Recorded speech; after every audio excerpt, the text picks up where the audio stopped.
ভাই ভাই আমার বাচ্চা জিন্নাক দেখছাও না? দেই নাই তো সেদিন মতির বলা কিডন্যাপ করে নিয়ে আসে তাই মতো তুমি জিন্নাকো কিডন্যাপ করছে। যা উঠকে দেখো গা। ভালো কথা থাকিস কদিন কিডন্যাপ বারবার আছে। হ্যাঁ।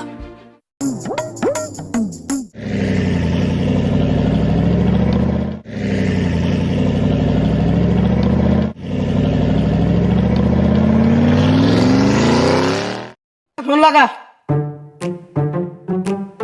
হ্যালো, দুটা বাচ্চা আছে এসে নিয়ে যা। গেতেছি র। ভাই ভাই দুদিন ধরে আমি সলেক পাই না এখন দেশটা পোলান আর না তাহলে তো দেশে একটা পোলান থাকতো না। এই কাম তো আমরা করাম না, এই কামটা করতে সাহসী মানুষ করে একমাত্র মেহবি পারবো।